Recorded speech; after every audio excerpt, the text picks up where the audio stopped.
Welcome back to the Custom FX YouTube channel. This video is going to pertain to the very popular mesh replacement switch panel that fits the 2015 to 2020 F150 trucks.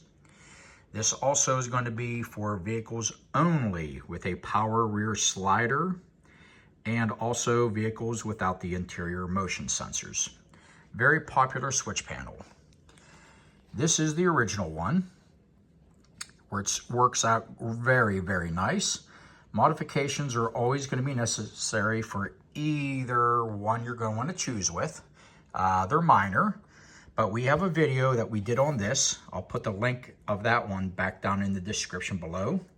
But this video is going to go over the steps and a little recap of the original one. But this is going to be an installation video of what modifications are required for the new mesh replacement switch panel V2, that's the version 2, that will allow a larger logo in the center. And what we did was we lowered down the switches roughly 3/16 of an inch and also took them outward roughly about 1/8 of an inch, necessary for clearance. So what's nice about this is there's one step of modifications not required for this style, but also gives you a new modification. Again, they're very easy, so that's why I'm going to make this video to show you what these steps are. Now in comparison, let me put this on top of each other here. You can see this is the new V2 sitting on top of the original. You can see that the logo is actually larger because the space in the center is also larger. This is also the perfect time to remind everybody that all logos are free. There is no charge for a logo. It is a free service. It is a gift. Plenty of customers go with switch panels without any logos in the center. Sometimes they just want the call outs down at the bottom, but there is no charge. For customers who still want to maybe have the call outs down at the bottom, you want to stick with the original version because the switches are sitting higher and that allows you to have the space underneath the switches to put out the call outs. Or maybe you want to put rear or side, underglow, whatever space permitting that I can laser etch underneath there. With the new V2, you can see they're really, especially at switch position 1 and 4, there is no space to do so. So again, this video really is going to pertain the modifications necessary for the new V2 and a slight little recap on what was also necessary on the original ones. And we'll get into that. I have various consoles that I have used for displays and fitment whenever I first did my R&D. And including the upper part of the retaining plate that stays up inside your headliner that your console snaps up into place. So we'll kind of go over the overview with that here next.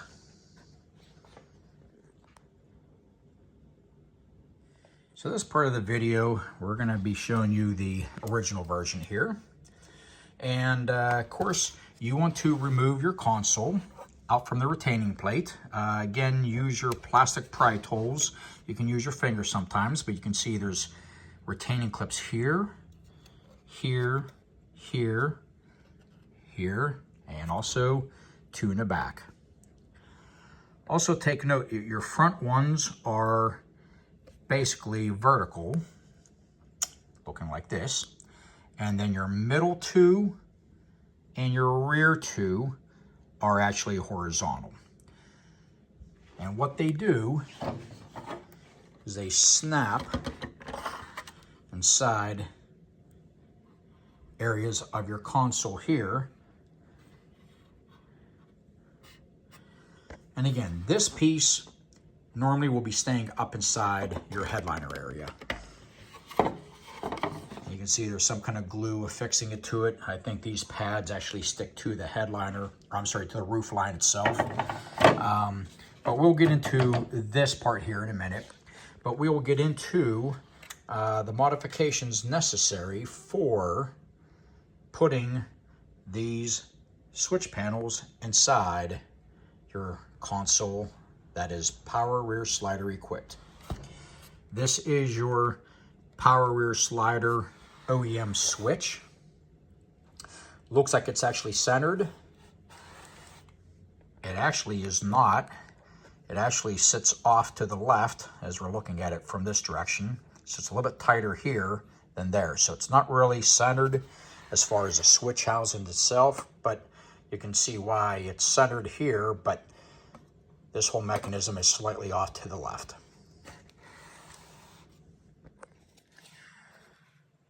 So you've went ahead and you pulled down your upper sunglass console. Again, you've got your 6 spots of your retaining clips. Pull them down carefully. And then you have this mesh. That's why, hence the mesh replacement. And these are nothing more than snapped into place. You see these little alignment tabs here in each corner. But all they do is simply, let me push down on this, I'm doing this one-handed here.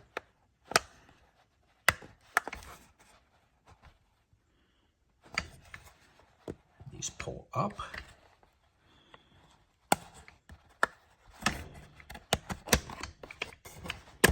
Okay, that's it.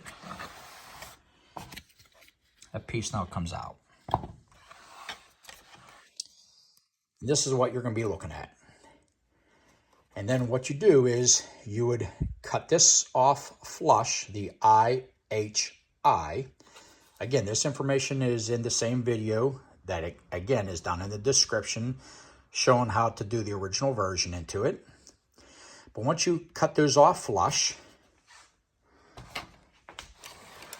I grab the right one here, yep. So this is what it's going to look like. So you cut that off flush. So you still had to modify this upper lip. Reason being, the retaining nuts for the plasma switches sit so far high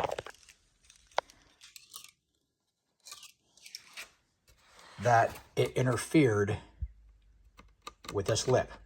So you would have to modify that upper lip. Let me grab that one. Again, shown in the video before, you basically, there you go, you can see it right there. You had to go ahead and make clearance so the lip would not interfere with the retaining nuts. So here is the switch panel installed. Again, the upper corners using that retaining alignment hole is what holds and bolts in with the supplied hardware that bolts in your switch panel to your console. Works out great. But getting back to the modifications, you can see where the retaining nuts would make contact with the upper lip, and it has to be clearanced so the nut can sit flush to it. I don't have this bolted into place, but you can definitely see it. Let me focus. There we go. You can see why you had to do that. Very, very minor, not a problem at all. But we had a couple customers asking, well, can you make a switch panel? Just lower the switches down a little bit. Well, if we lower the switches down, the problem with that is this switch, which is actually switch number, hold on, I'm looking upside down here, would be switch number 2, would be making contact with the OEM switch housing. So if we lower that down, what we had to do though is, what we came up with, the new V2, is we would lower it down and take the switches outward. Had to be careful how far out we could take it, just enough to make clearance between this switch and the OEM power rear slider switch housing, and it worked out great. So it comes down to now the necessary modifications back to the upper retaining plate that's up in the truck still. You take your console down, this piece is still up into the truck. And let's go over those modifications here next. What I've done at this point is get the console, and it's now snapped back up into the retainer. Again, your retainer piece here is going to be remaining up inside your truck. So whenever you pull your console down out, you're going to be looking up inside the cavity. You're going to be looking at the bottom of this. Now here is where some customers were having some issues, and I think it depends on where these pieces were made. As we know, our Ford dealer or Ford manufacturing plants farm out many pieces to many other companies. Some other companies may be slightly different. So some guys have had some issues, some haven't. They talked about the switch panel slightly kicking outward. And what it is the height of the switches, once you get them up in there, the switches are hitting these little, what do you want to call them, honeycomb support pieces. And when you put the switch panel in place and you push the panel up into place, it would kick it out a little bit and have a slight little gap down here. So the only way to relieve that is to get a Dremel. Put this down here. This would work out great. You know, put that onto your Dremel. You can actually sand away or use a cutting bit or what have you, but you would have to actually make clearances for this. And not everybody would run into this, but I'm going to say probably about maybe 10-15%. So I never put a finger on it as far as what years it was affected nor what plant the truck was built in. But again, it's a small percentage, but still some customers had to modify these upper pieces. And I will show you that here next. What I've done here was go ahead and set the switch panel in place. Again, it's not bolted into place, so hopefully it'll hold. And what I did is I took these two retaining pieces, dropped it down to just show you. Let me take a little peek in there, and you can see it's kind of close in there now. And I believe this one does hit. So as soon as I push this up into place, yep, just pushed it down. So there's the perfect example right there. You see that? It kind of kicks it out a little bit.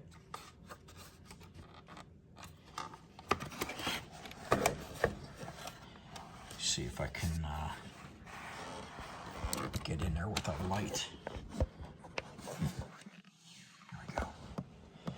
You can see where that switch right in here is hitting those upper pieces. So again, some customers have encountered it, some has not. My display piece right here, actually my last one it did not, but this one it actually does. So this is the perfect example of some minor modifications to have to basically sand and grind down those little upper pieces in there. So again, it's not a big deal, it's not a deal breaker, just a little bit of modification.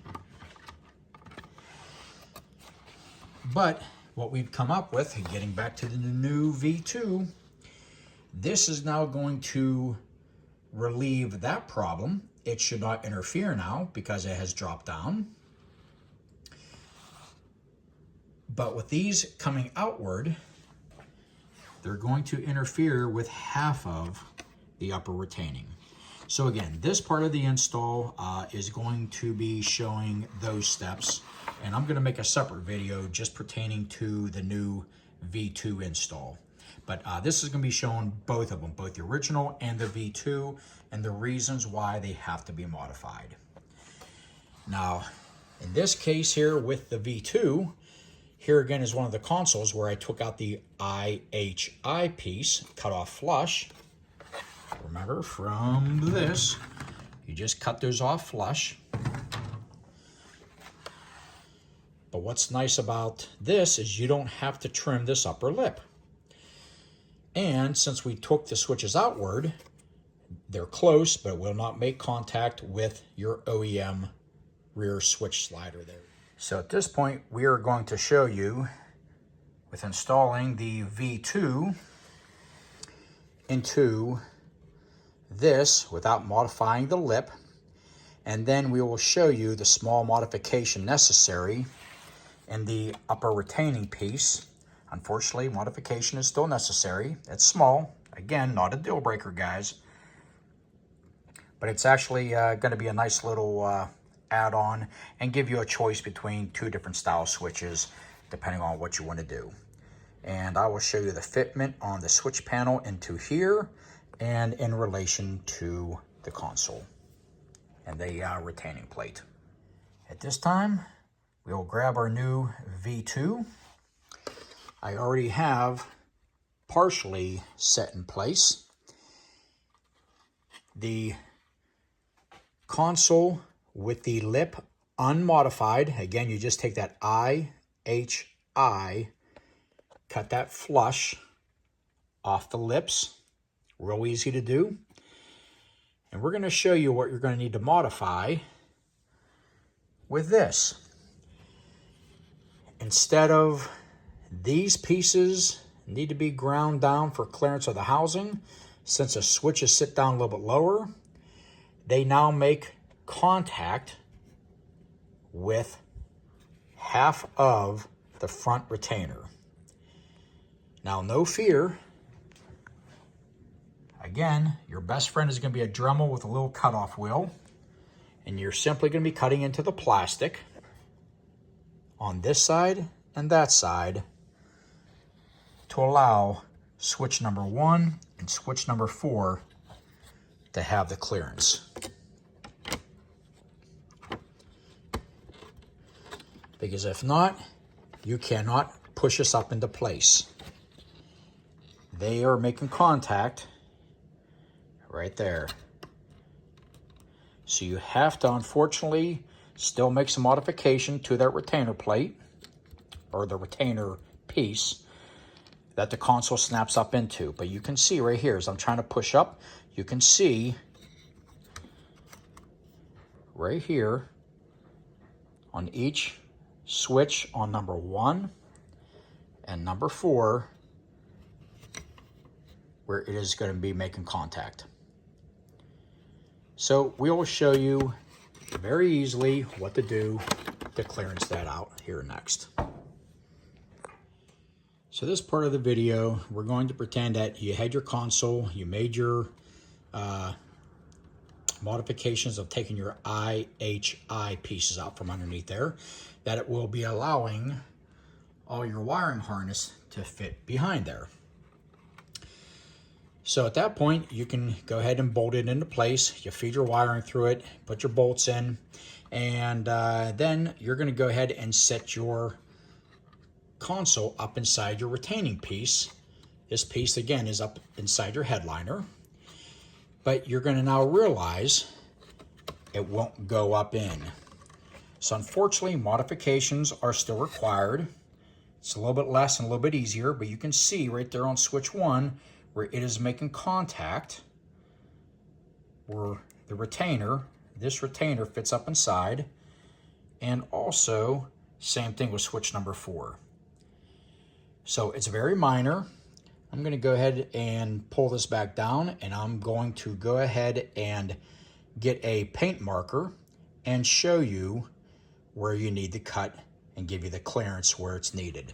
But you need to cut back far enough so the switch housing and the wiring harness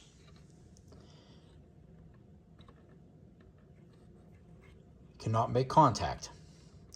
And we will show you that here next. So here is your retainer piece again. That's up inside your headliner. You pull your console down. This is what you're going to be looking up to see. But you're going to be taking half of this out on each side, just on the front mounts. So it's going to allow the V2 to do that. Your best friend is going to be a Dremel with a cutoff tool. If you want to use a rotary bit, I would recommend still your cutoff wheel versus a sander or a rotary bit. I think you can make more precise and easier cuts. But I'm going to go ahead and get a paint marker and show you where you're going to need to cut.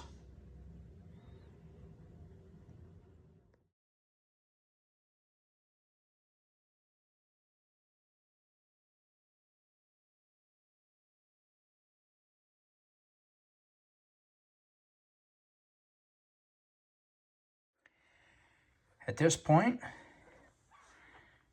those pieces are cut out.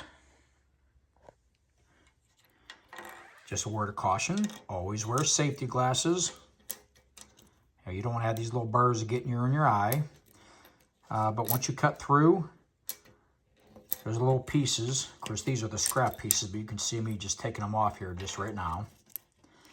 But they will clean up really easy and real nice, and that still gives a nice solid area for those retainer clips to still snap in place here and here. So you're basically taking half of it off.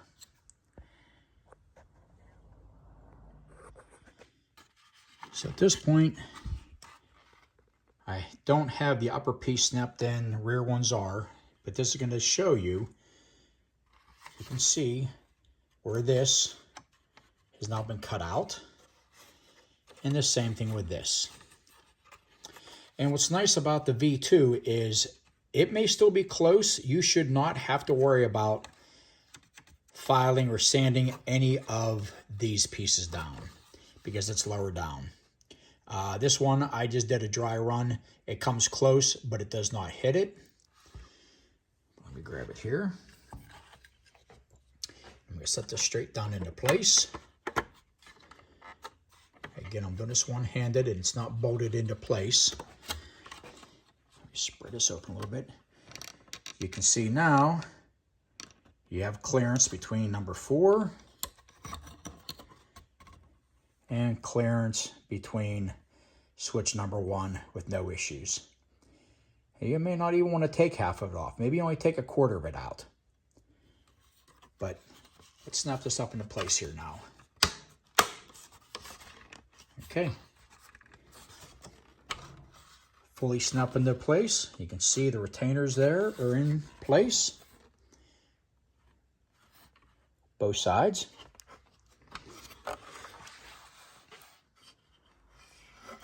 See if I can get a good picture here. We'll hear from the cutout. Okay, you can see part of it there.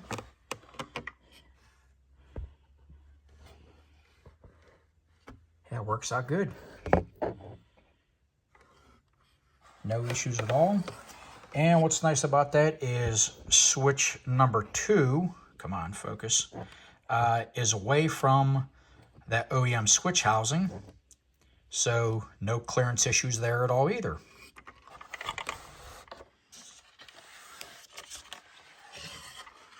So yeah, here's the new V2, and this is what it will look like. Take this out. And again, it allows a larger logo. There's the FX4 logo. Allows for a much larger logo in the very center. And the V1, again, is perfect for the guys who want to have call-outs underneath their switches. Or I guess you could always have a call-out on switch number 2 and 3 only if you wanted to, but you definitely don't have the space down here for a logo. But this is perfect for larger logos that when we have the space permitting, can actually put it in there. So you now have 2 options here. You can go with the original mesh replacement switch panel, or you can now go with the new V2. These are now available. It is here in the middle of August. August, what is today? The 18th, 19th, but 2024. Here in the middle of August, these are now in stock and ready to be made and shipped out. So at the time of this video, they are available. And if you have any questions, you can email us directly at kustomfx, that's KUSTOM, letter F, letter X, .info at yahoo.com. kustomfx.info at yahoo.com. You can also check us out on our website, www.kustomfx.net. The website is a information-only website. No ordering, no drop-down tabs to order from. Everything is all one-on-one with each and every customer. So that information website gives you just that, is information. You can contact us directly via email, and we'll be glad to help you and answer any questions you may have. But the new V2 is going to be another option here for your 2015 to 2020 F150 with power rear slider and no interior motion sensors that sit down in these corners. Those switch panels are still available, but those are only for the guys with the Lariats, Platinums, Limiteds, some FX4s. And those are still a great seller and work out perfect for trucks with sensors. But the guys without the interior motion sensors, you can go with the V2 or the original mesh replacement switch panel. All right, guys, any questions, feel free to contact us, and we will talk to you soon. Thanks.